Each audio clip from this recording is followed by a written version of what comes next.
You're listening to the RN Mentor, a podcast designed to document and bring you the work and experience of some of the most influential nurses in our profession. We will be sitting down and having a discussion with the leaders of today's nursing world as they share their work, how they navigate their nursing path, and their views on the future of the profession. My name is Ali Tayeb. I am a registered nurse, United States Navy veteran, a Jonas Veterans Healthcare Scholar, and your host for the RN Mentor.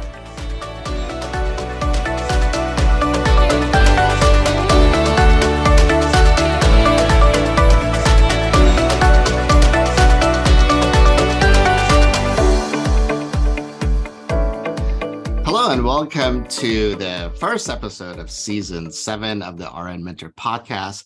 I am extremely excited to be joined today with Dr. Randolph Rasch.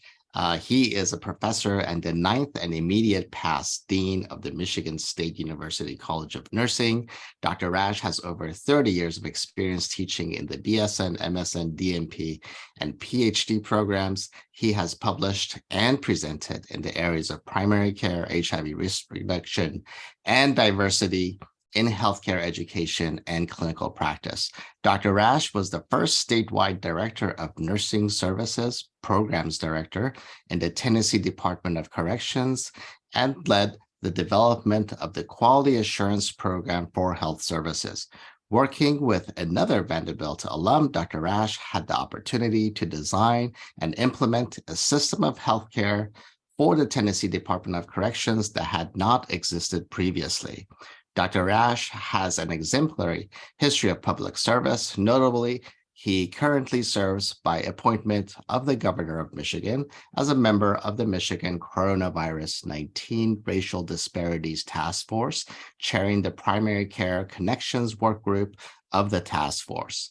A fellow of the American Association of Nurse Practitioners and a distinguished scholar and a fellow in the National Academies of Practice and fellow in the American Academy of Nursing, Dr. Rasch holds the distinction of being the first African-American male graduate of the nursing program at Andrews University and the first African-American male master's prepared nurse practitioner, a graduate of the FNP program at Vanderbilt School of Nursing.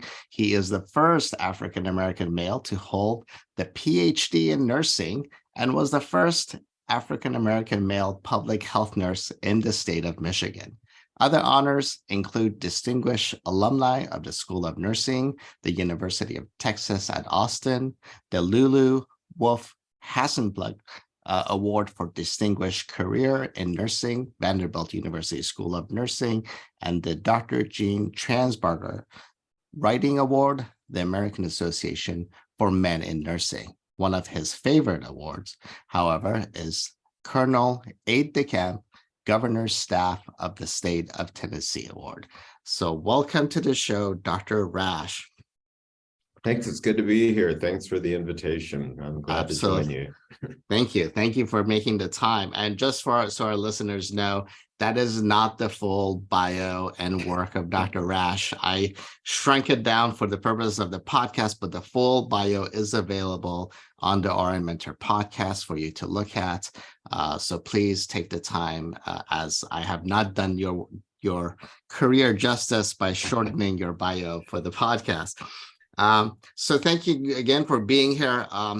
First question right out the gate, how did you get started in the world of nursing?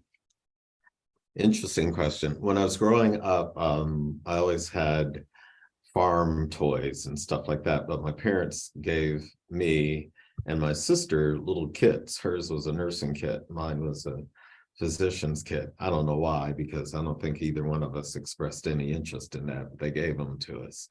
And I guess it was in the back of my mind, and I'd always planned to go to medical school.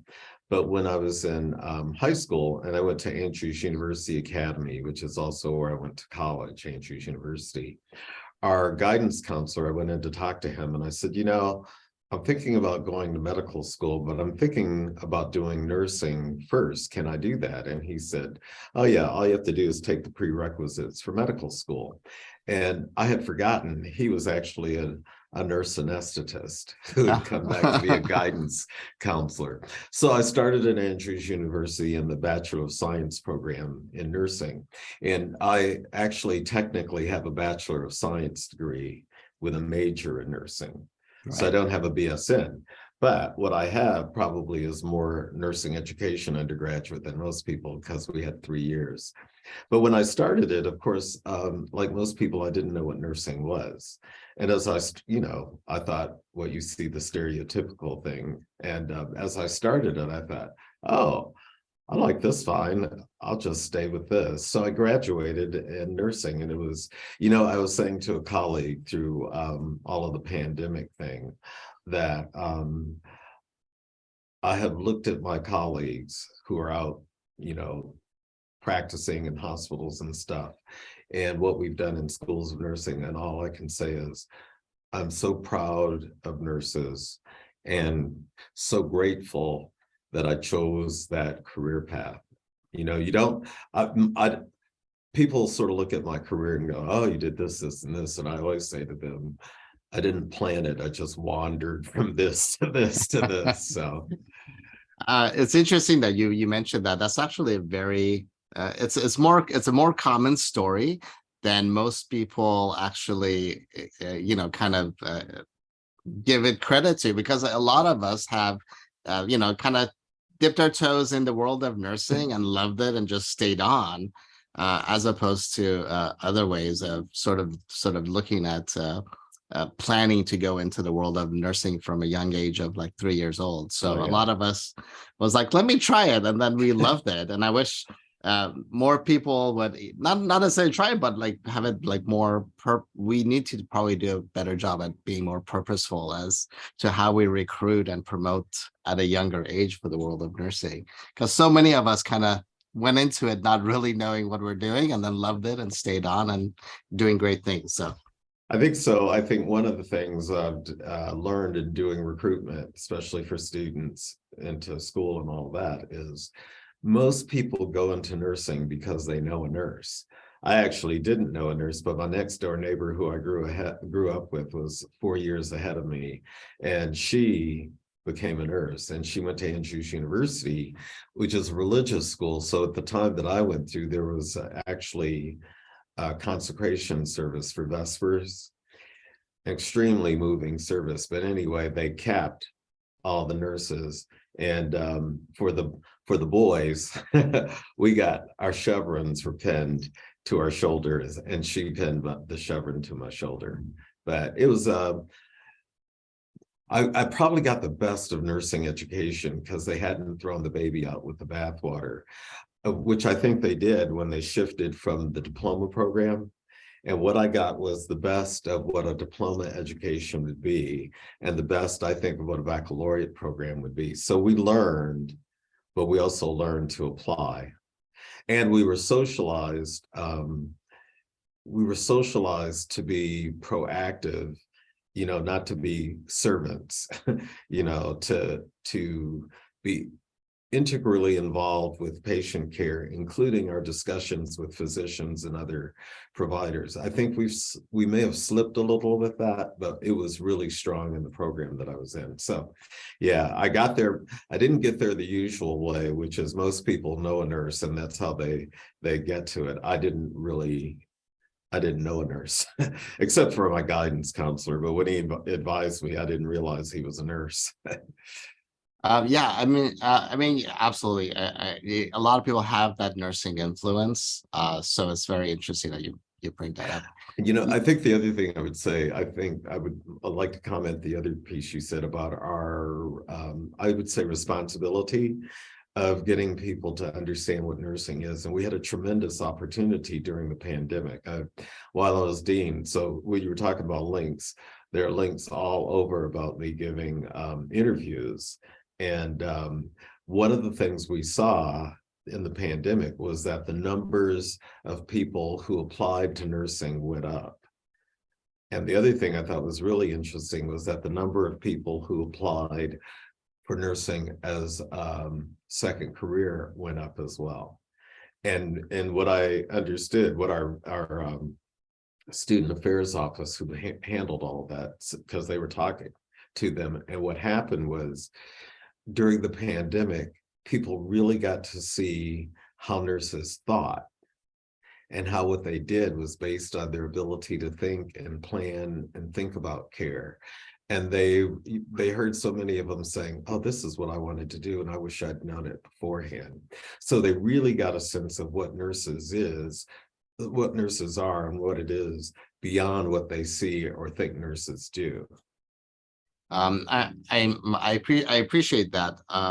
So I'm going to veer off my normal sort of questioning pattern since you brought this up. What are we doing as a profession to really address this shortage that seems to be around forever, has been around forever? Mm-hmm. What are we doing, and what do we need to do better in order to make sure that we have the right amount of nurses for the future of the profession moving forward? So I'm going to say something radical, and people will come after me for it, maybe. But it was a change in thinking that came about for me from talking to people who really valued nursing, but were not nurses. One of the things I think is that we have to have a realistic idea of how many nurses we actually have to have. So I was a part of a nurses roundtable. I was the only dean there. All of the rest of them were CNOs from around the country. And it was a small group, maybe about 14, 15 nurses that met regularly, twice a year. And they would bring people in to speak with us and do that programming. And one of the people they brought in one year had been involved in, Kaiser Permanente kind of things. When that stuff, I'm blocking on the name. But he was talking about medical practice, but he said hospitals were making a mistake in buying these physician practices because the way medicine was being practiced was going to leave them in the hole because they didn't need them. But we got to talking, and he said to me in one of the between sessions, he said, you all have too many nurses. And I said, no, we don't have enough. And he said, no, you don't have enough of the kind you're talking about. And hard on the heels of that, I was on an airplane, and I was sitting between an attorney HMOs, that's the word I'm thinking about, an attorney who was involved with HMOs when they first started and now worked for a government. And the other guy was a vice president for a large consulting company to health systems around the country out of DC. And they both said to me, you have too many nurses. And I said, well, we don't, blah, blah, blah. He goes, yeah, you do. He said, you need nurses who can think and plan care and do continuous care. And they have to know how to give direct patient care. He said, but they don't have to do all that care. You can have other people who can do that care under the supervision of a nurse. And actually, when I graduated, that was the way we were educated and the way we practiced. We had nursing assistants and orderlies, because I grew up in Michigan, and they were distinguished. Orderlies were men and nursing assistants were women, but they did the same thing. But what he said was, these are people, if you hire the right people, they do high touch and they can follow directions. And it doesn't mean that the nurse wouldn't be involved in touch too, but they would be doing the part that the other people couldn't do.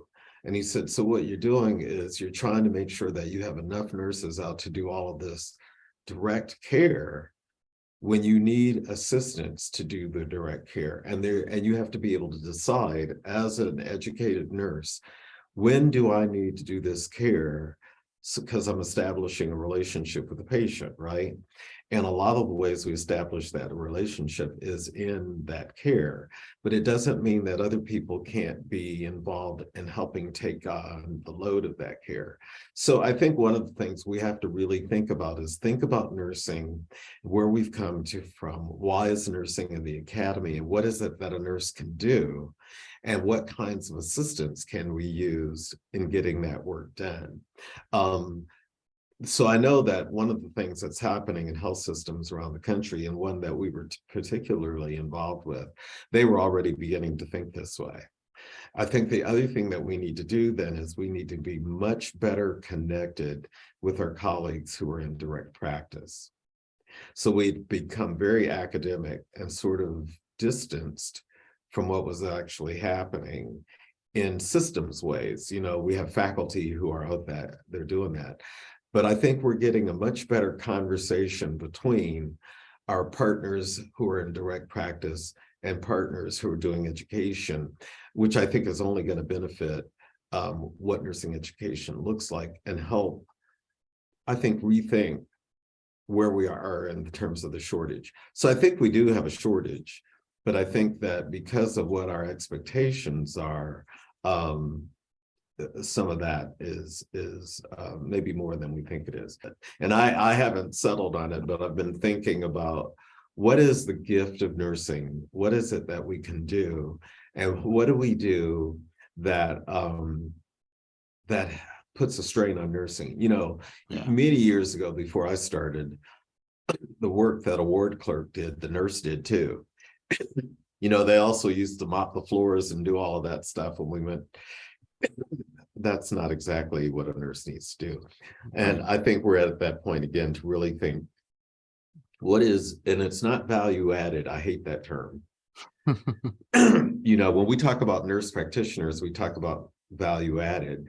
It's not value added. If a nurse practitioner is working and practicing as a nurse, it is the value of being a nurse. Right. So yeah, I've gone all over the place with that answer, but no. It makes sense because when I was in the Navy, our unit, my first duty station was the Naval Medical Center in San Diego, and I worked on a 36-bed unit. And we had one charge nurse who was, usually one of the Navy Nurse Corps officers. And then we had 3 nurses on the unit that were responsible for somewhere around like 9 or 10 or something like that. And then each of them had like 1 or 2 corpsmen assigned to them. Yeah. And the corpsmen had a huge, like we could do medication administration, we could do a lot of things, but we were not the nurse. The nurse would be like doing all the primary assessments on the patients, doing all the higher level. Like we couldn't do certain things, like we couldn't pass out any narcotics, we couldn't do blood transfusion. So there's limitations to our scope in the hospital. But it was definitely a different model. And you're right, I think we need to really think about, because even with nurse ratios, I know like when California went to nurse ratios, I'm like, hey, great nurse ratios. And I think that was a good thing. But at the same time, the hospital took away some of the resources. Less CNAs, no LVNs on the hospital side. They got rid of LVNs on the hospital side altogether. So we lost resources. So I don't know if we really gained anything other than, I don't know. It's one of those things that I always question is, ratios are good because there's a point where I think nurses get overwhelmed with the number of patients, right? And the care becomes unsafe. But at the same time, what does it look like? What does the support look like when you have less patients, right? So I think the other thing we have to think about is, and it's something that a lot of universities are not paying attention to, but universities are probably going to have to downsize. And part of that is the actual numbers in the population. So the competition for people who are interested in nursing is going to become greater because there are going to be fewer numbers of students, right, to be educated as nurses or lawyers or anything. So what is it we're going to have to do so that perception of shortage is going to become even more acute because of the absolute number of people that are available for any kind of education. Right. And that makes that makes sense. And we've already seen a downward sort of trajectory since the pandemic of how many students are actually allowed in hospitals, right? Yes. So that within itself is a bottleneck that maxes us out in the number of students we can actually take in. Well, so I'd like to comment on that too. So the other issue was that had to do with leadership on the other side, right? Right. So why in a pandemic would you restrict the number of nursing students that you were taking in? And some of them were being very progressive and saying, wait a minute, if you are a student, you're actually doing nursing. The level of care that you give as a student has to be the level of care of a registered nurse. And that's why you have registered nurses as faculty supervising them as well. So by shutting them out, you decrease the number of actual people who could provide nursing, but then you did something in the long run that really hurt, because then they started getting the shortage of nurses who were quitting because of what they were experiencing, or they were getting the attractive offers from travel nursing. And they would join travel nursing, even though they were assigned to the same hospital afterwards, right? Right, exactly. And then they were coming to schools saying, where are the graduates going? Where are the graduates going? Well, the graduates were going to those systems that welcomed them as students. Yep. And they looked at the others and say, I don't know who you are and I don't care. So, that's a short-sighted thing that was happening in practice. And fortunately, there were folks who were very progressive in saying, yeah, we want them here. And, within schools, there were students who were concerned about going, and faculty too, because faculty didn't want to take students out there. And my point was, it's nursing. Right. There is no difference between your last day in school and the next day you're practicing and being exposed to this. Nurses are exposed to infectious diseases. The issue is, are they given the equipment they need to protect themselves and protect patients and all of that? But it's a risky profession. You should know that going in, and you're going to be exposed to it as a student. So anyway. Yeah, absolutely. My only concern at the beginning of the pandemic, and I advocated for us to hold our student nurses back, was primarily because of PPE. Yes. Hospitals were not able to provide the protective equipment appropriately for our students. And I said, we can't send them into the environment saying, sorry, we don't have enough stuff for you. And we didn't exactly know what transmission was looking like, how it was airborne, was it droplet, was it everyone was guessing at that point. And so that in the beginning, I was like, once we figure this out and we can provide them the proper equipment, yes, absolutely, go in. It's an infectious disease, other infectious diseases we've dealt with, but we've dealt with them with the proper protective equipment. Well, and so to your point, that's actually the responsibility to nurses, whether or not they're registered, licensed, or they're students. Right. That responsibility is to nurses across the board. I always, as I said that, I always think of students as our colleagues. Yes. They're just not at the point of their career that we're in. But we should treat them as colleagues, not children. Yes, absolutely. And I'm 100% on board with that. Because like terms like baby nurse or anything like, oh my God, it just drives me nuts.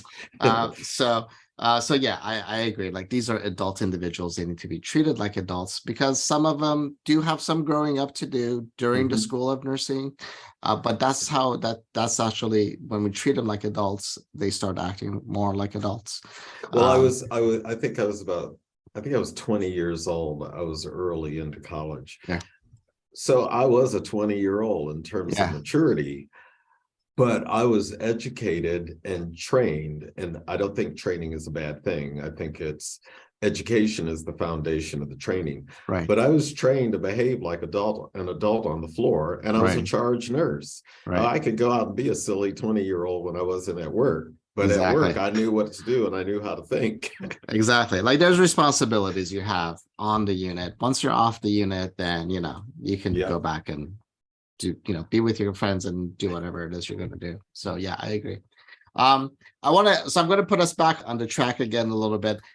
You have some incredible firsts in your life.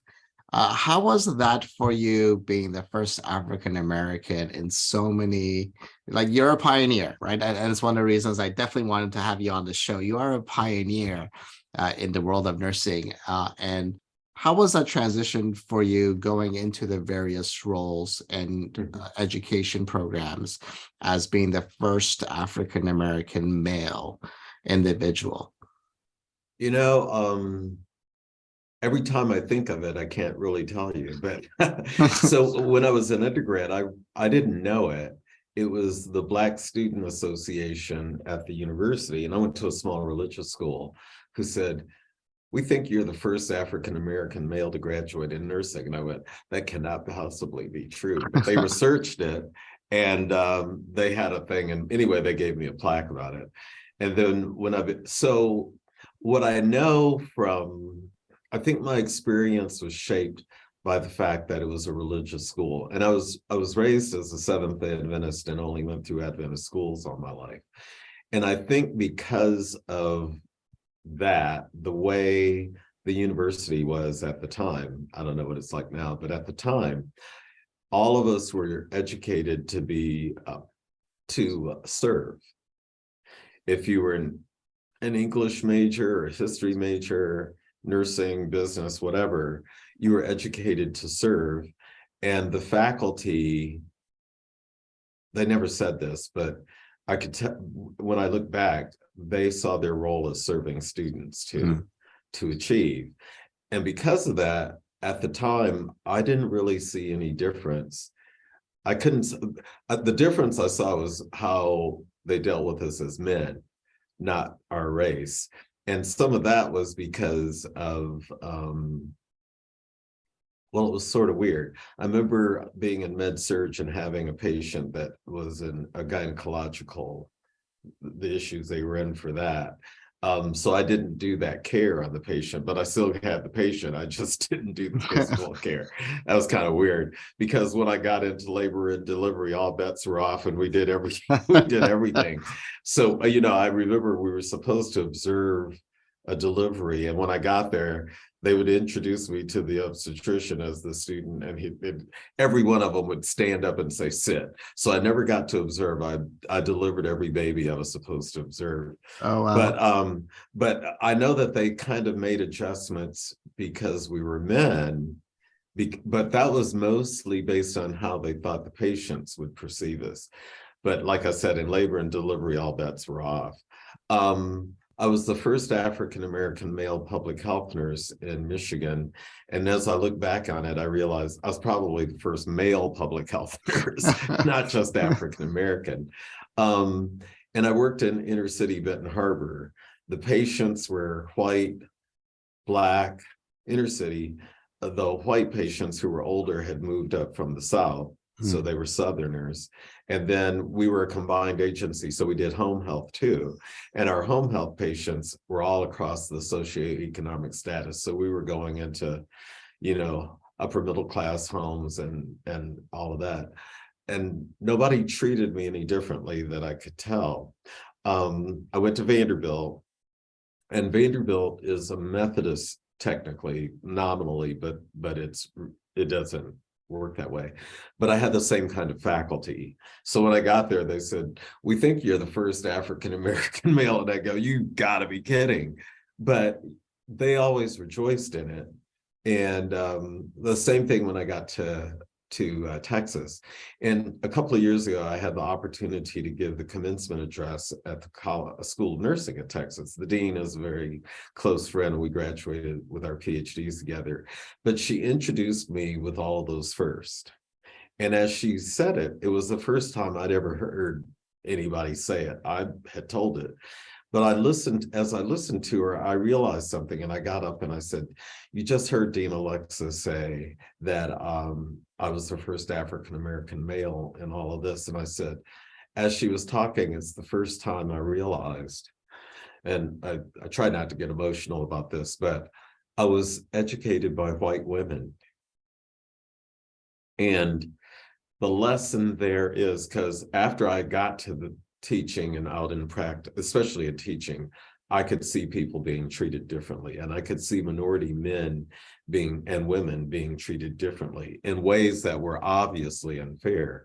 But what I said to them was, it was the first time I recognized I was educated by white women, and all of those women that because I went to a small school, so I knew who they were.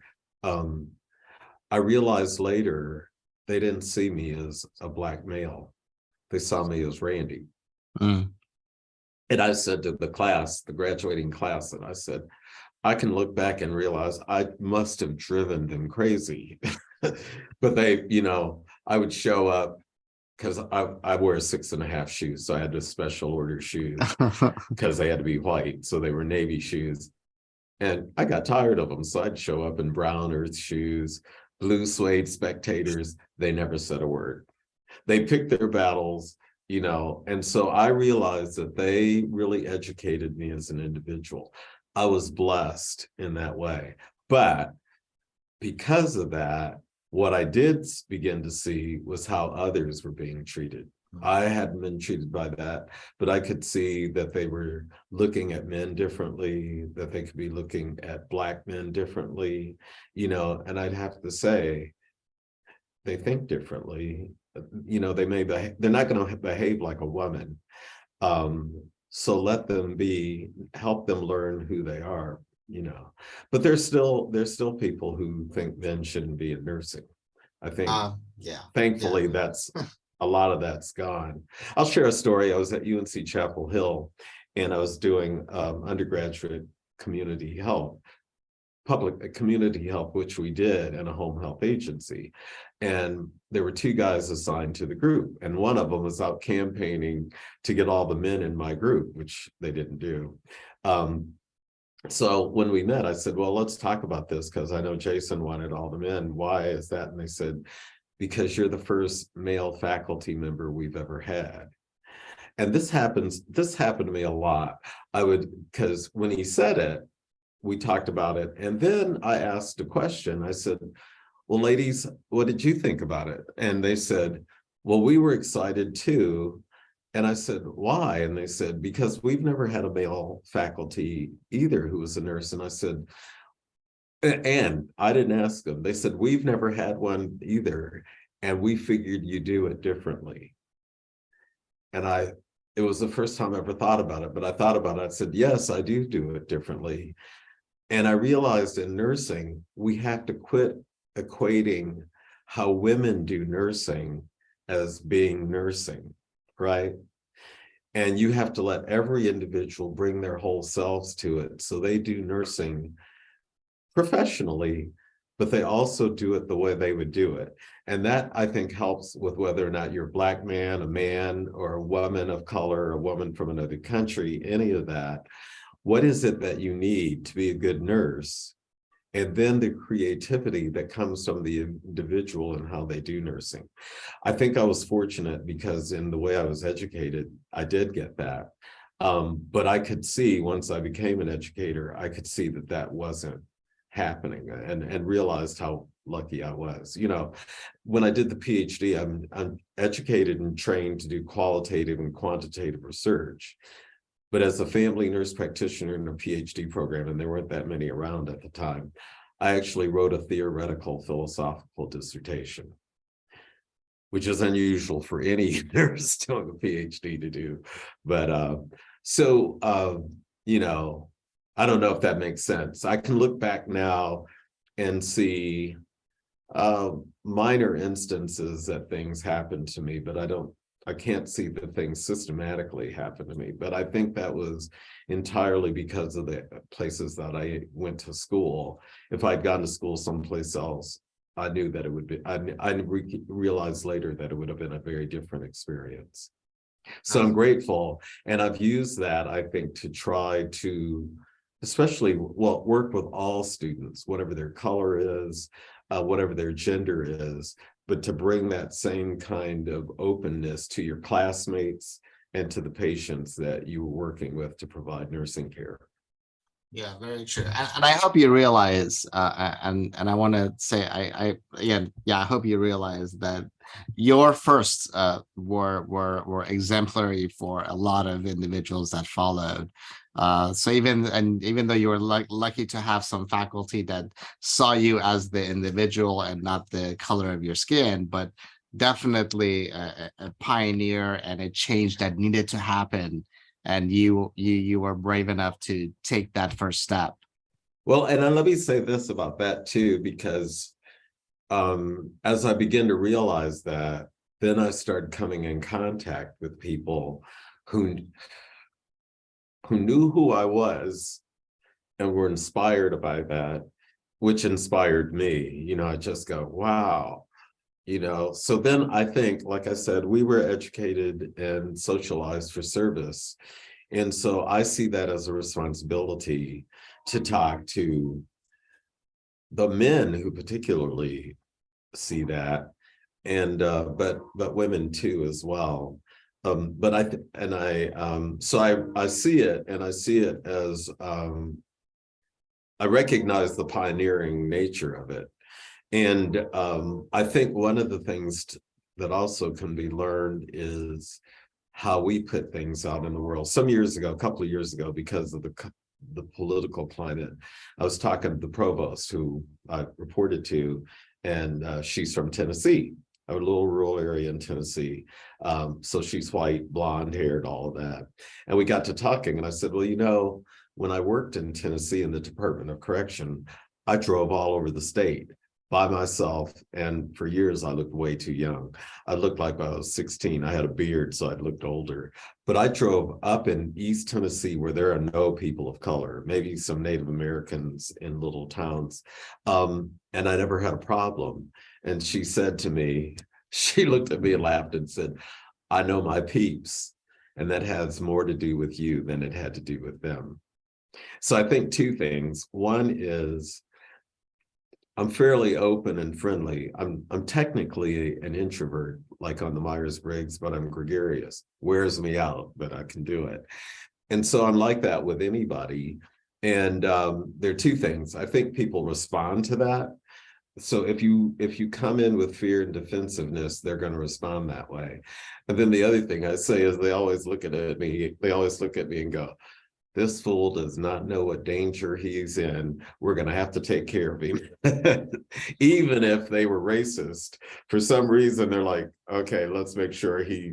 Yeah. So I try to share that too, because I think you have to be on guard and you have to protect yourself, but you can't let that be the primary thing, because that's how you're going to be viewed and that's how people are going to respond to you.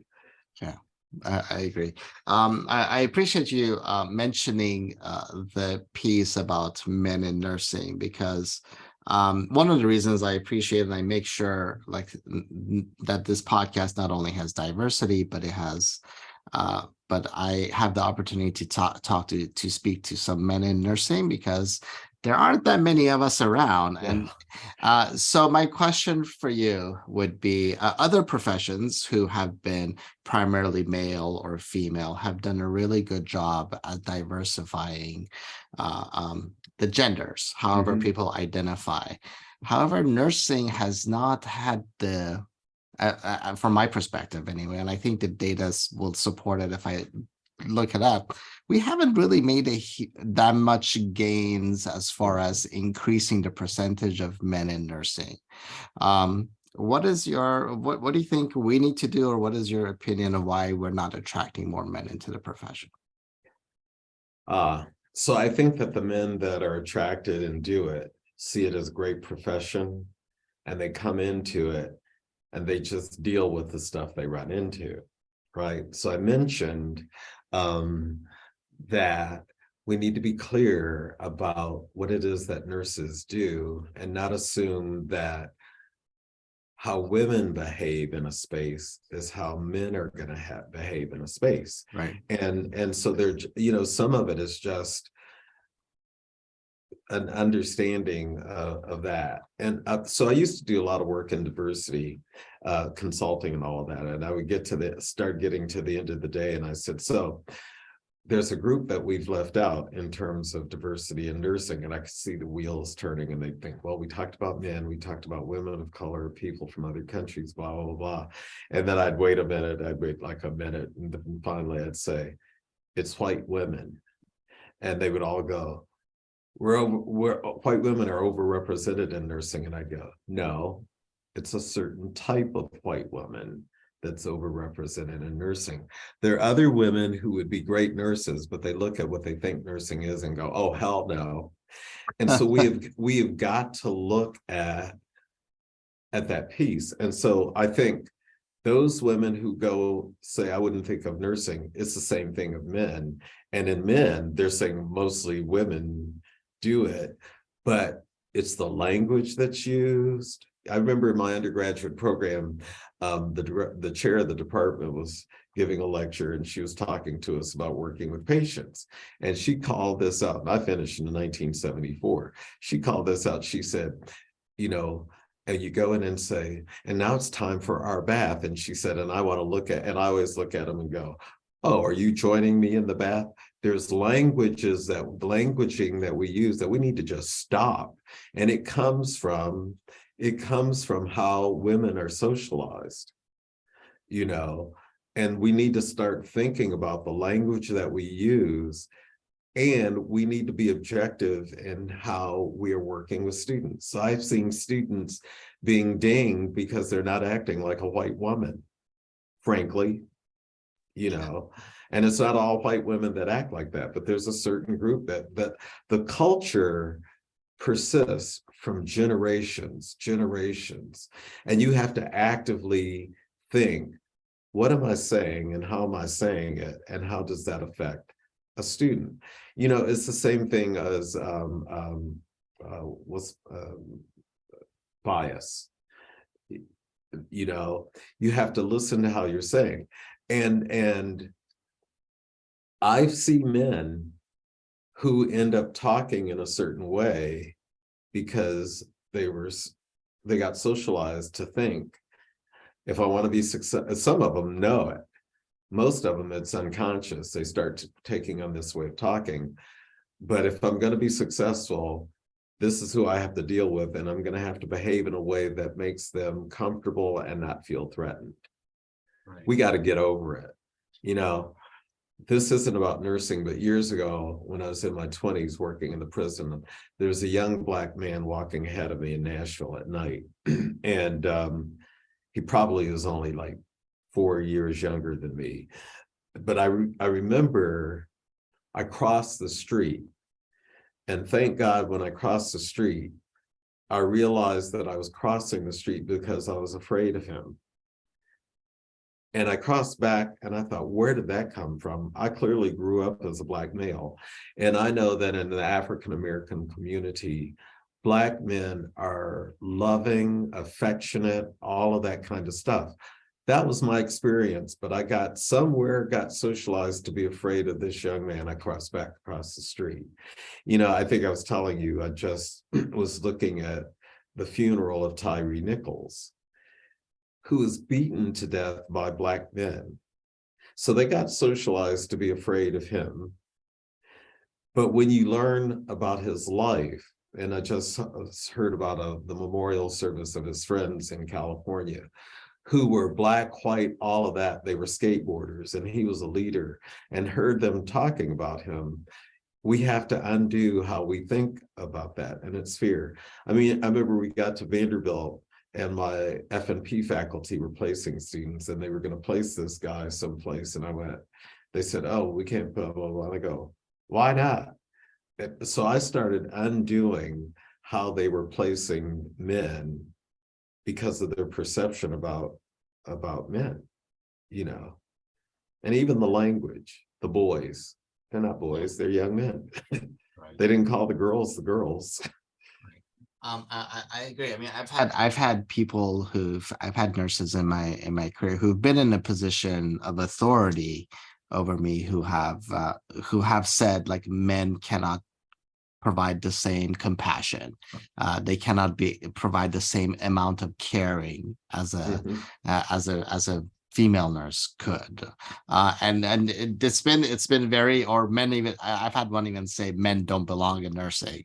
Right. So you know, there's the languaging. I have a great problem with calling nursing the caring profession, because caring is a characteristics of human beings. We all nurses who don't give a damn. We all know physicians who care tremendously.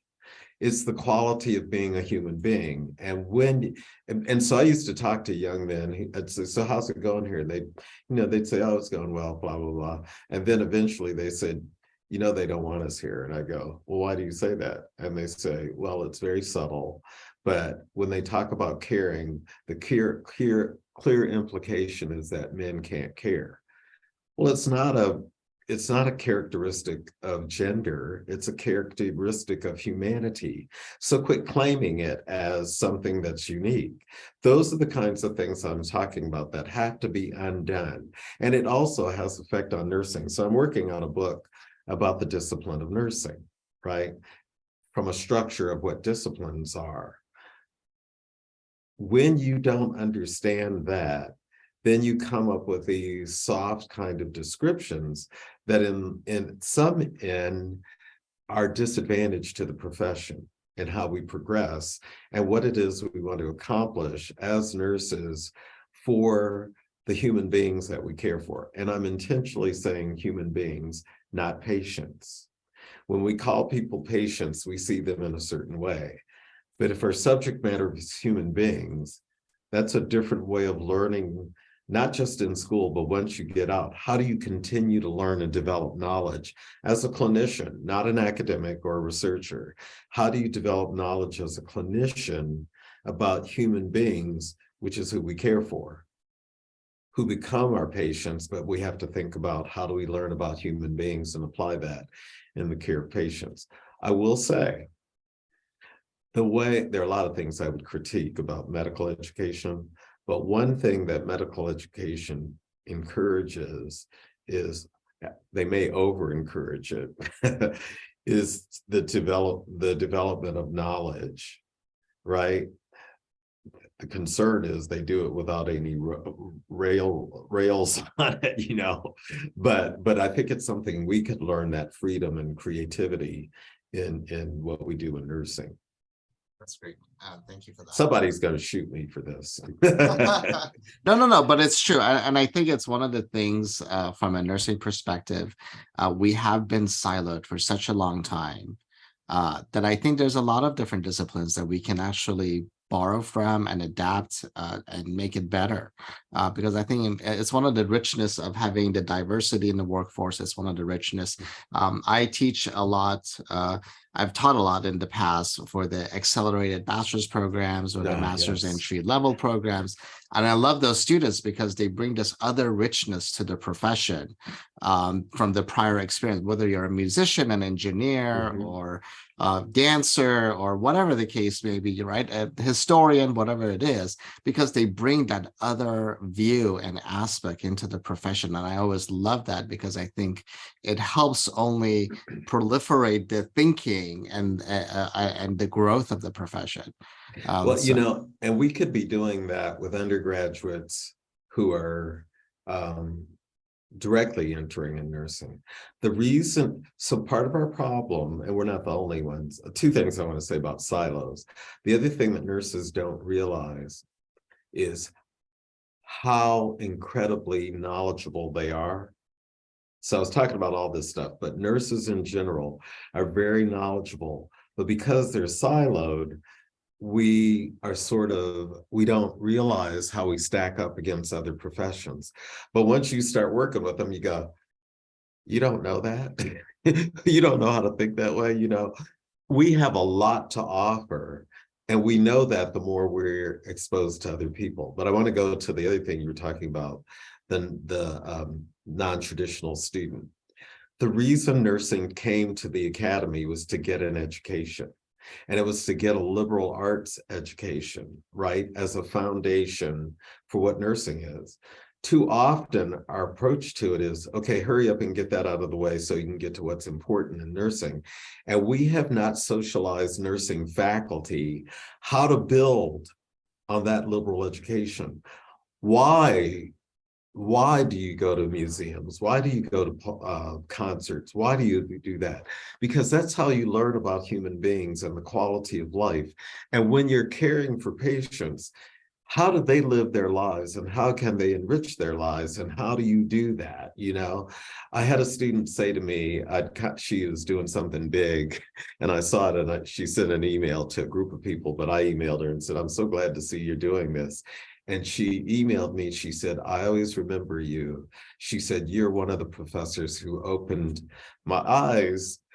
And I said, how? And she said, well, there are a lot of ways, but I remember this one.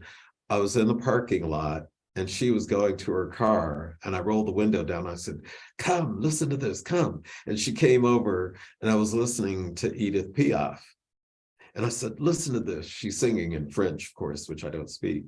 But she said it was little things like that that kept opening my mind to the experience that enriches how I work with patients. They also, the FNP students always say, you know, not a week goes by that I don't think of something you say and I go, oh, good grief. What did I say that you're still remembering? And one of them was, it ain't rocket science, it's primary care. You can do this. Very true, very true. But that's amazing, and I think from so many faculty get so sort of they put blinders on because of regulatory like national standard requirements to pass tests. I think they become so test focused that they forget about the humanity part of nursing, where there's other experiences that can provide the same level of experience and education, and we just often just don't think about it because we're repeating things that have been shown to us, that have been taught to us, and we're just in repeat mode. Right. So yeah, two things. One is, when I say that, is for faculty to bring them their whole selves too. What is the music they like, the literature they like, all that kind of thing. And then my sister was a third grade teacher, so as you're talking about the testing, and she's in Texas, where they really control what they teach. And she said, and those of us who teach, we say to them, you're worried about them passing the test, but if you let us teach, they will learn and think, and they'll be able to take the test. And so in nursing, one of the things is we're so concerned about them passing the test. If you help them learn how to think as a nurse and think through that, they're going to pass the blasted test. Right. You just have to give them the tools. They're very capable of doing that. Actually, when you said music, I remember I didn't do very well in junior high school and high school. I was not the best student. So if any of my counselors ever saw me as PhD after my name, they'd like have a heart attack. But it's very interesting you bring that up, because I had a teacher. I was going to summer school to make up some credits, and I think it was like I don't know if it was history or math or something like that. But the teacher brought her banjo to the class. And she would play, and she was a young teacher, probably in her 20s, but she was learning how to play the banjo. And every week we'd go in and she would play like a little snippet of what she had learned for us. Completely off topic, but it made the class enjoyable. It made us look forward to going to it. So there's a lot of richness when you say faculty bring their whole selves to the class, and it opens up the doors for the students to bring their whole selves to the class as well. Yeah, you don't have to act like a nursing faculty. So when I went into nursing, I'd had 8 years of piano lessons. And as I went into the university, I quit taking piano. And I'm naturally an artist. I can draw, I can paint, I can sculpt without being trained to do that. But when I got to nursing, I quit doing it. And it's only now I'm beginning to go, well, where did I get the idea that I had to make a choice, right? And I think if faculty begin to, and then the other thing is that the way we teach, we're OCD about it. They got to know this, they got to know this, they got to know this. They can't know all of that. What do they need to give care and to be successful in the exam? And a lot of stuff we teach is a lot of nitpicky. I remember going past a classroom, not here, but at another university, and the faculty member was teaching in painful detail how to give a sub-Q injection. I'm going, you just need to say what it is. They can go practice it over here and see what it is, but why are you wasting your time doing that? The other thing is, why are you wasting your time lecturing for 3 hours? And I don't know if this is true, but my impression is that it's because people are afraid a student's going to ask a question they can't answer. And I would always go, I don't know the answer to that. Close your book. Let's think it through. Right. And then you get to the end and go, that's a reasonable answer. Look it up. Are we on target or are we not? because that's what you have to do in practice. So, Yeah. but Well, you got to have fun with it. absolutely. One of the things I always tell my students that like I'm here to facilitate the education process with you, not here to lecture. So especially I don't use a lot of PowerPoints in my No. lectures, or like if I do, it's because I'm trying to show a graph or something visual I'm trying to show them, and it drives some of them nuts because we've conditioned them to get PowerPoint slides, read the PowerPoint slides, and And they don't then know how to take notes. and they don't know how to take notes. So I appreciate that. But we should, and the other thing I would say, the other reason to be in the academy is to continue learning, and we can learn from our students. Absolutely, 100%, 100%. I agree with that wholeheartedly. I want to talk about some of your work now. You've had multiple leadership roles, and I want to touch on that really quickly if we can. Yep. What made you decide that leadership at any level was something you were going to decide to step into and lead that work? Well, it's an interesting question because the decision wasn't proactive. The opportunity came and I was like, oh, that's what I'm doing next. So, and that's why I say I've never had a plan. I never planned a career. I remember we used to think about our colleagues who were going back to school to become a dean, and we would all think, and you're the last person who should become a dean. So, if I look back at my career experiences, it would be an opportunity showed up.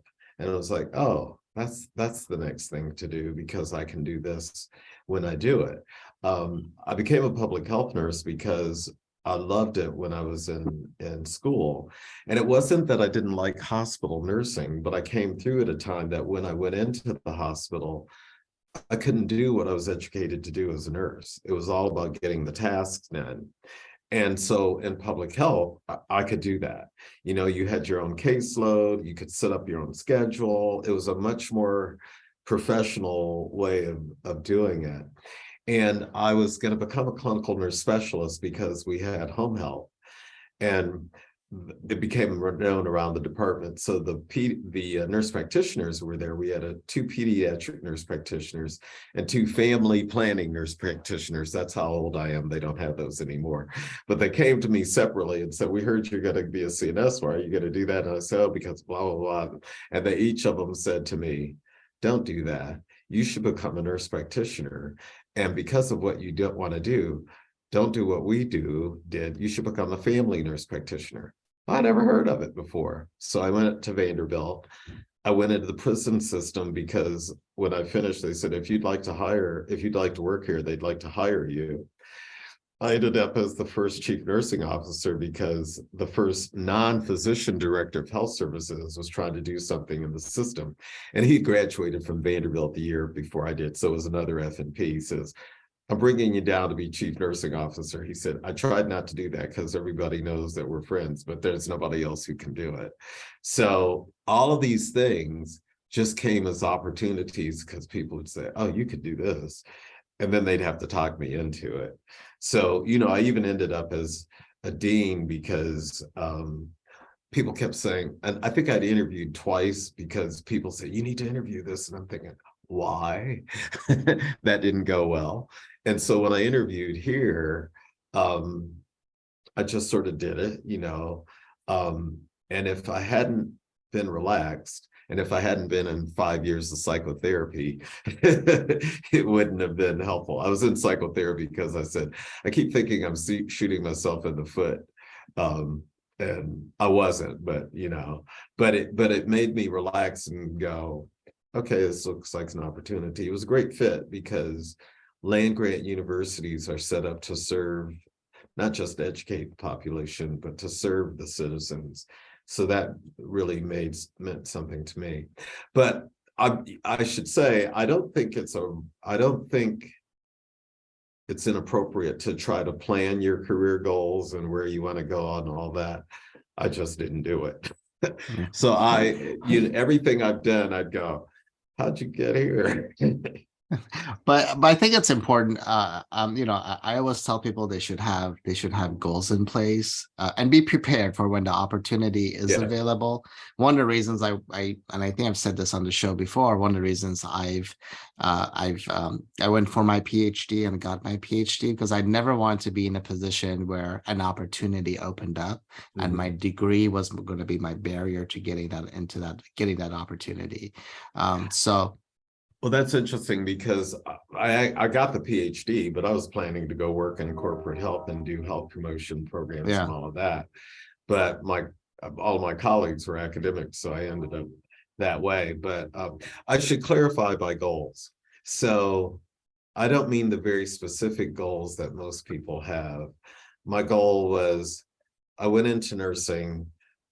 How will I be able to serve? Mm, And so if it's a change in how I'm serving and I can see the opportunity, I do it. My right. goals weren't to be this kind of nurse, this kind of practitioner, this kind of academic administrator, and those were none of my goals. My goals were, oh, here's what I want to do, and looks like an opportunity to do it in a different way.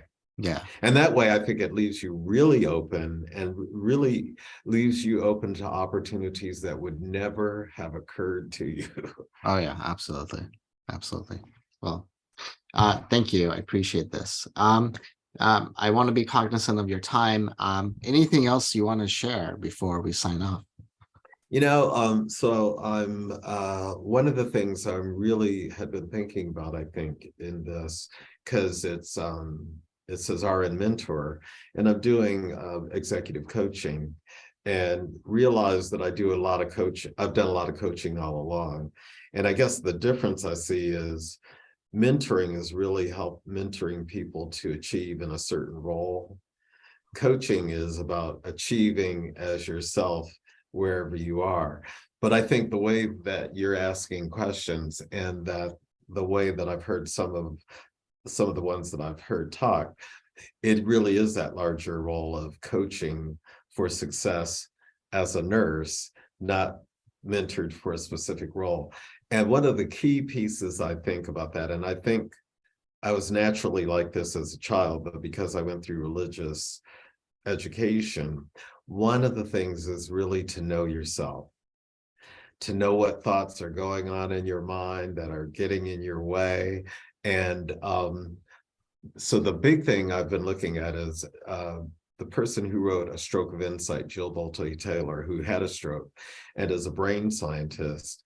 We get in our heads, and one of the things she talks about is right brain, left brain, and we don't understand them exactly because the left brain is both thinking and feeling. The right brain is both thinking and feeling. The right brain is all about being in the now. The left brain is the one that goes, oh, you got to fight, you got to run or play dead. It's all about protecting you. And so she talks about our thoughts. And I want to leave this because I think this is something that I've found out. We get hung up on our thoughts. Guess how long they last physiologically? 90 seconds. Wow. The reason it seems like they last longer is because our left brain gets a hold of them and starts dragging it to death and all of that kind of stuff and can't let it go. And the thing I've learned to do is meditation and mindfulness, or some Mm, people may call it prayer and prayerfulness, helps you live in the moment, not hang on to the past, not hang on to the future, live in this moment. And I think it's what we have to do when we're working with students, when we're working with colleagues, when we're working with patients, all of that. You know, when we're fearful, we want to control, and we can't control anything.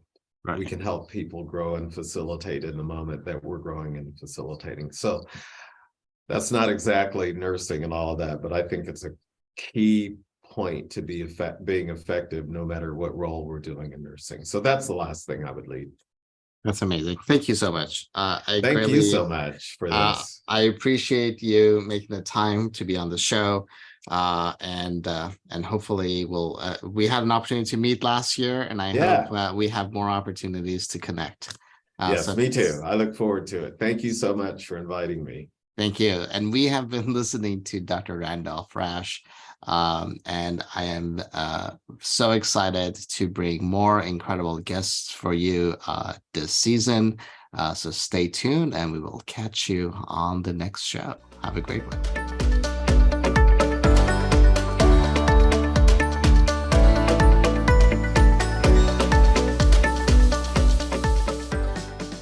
You've been listening to the RN Mentor with your host, Ali Tayeb.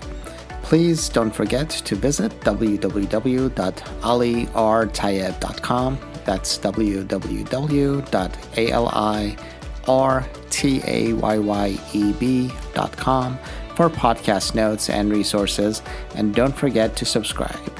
Until next time, I wish you fair winds and following seas.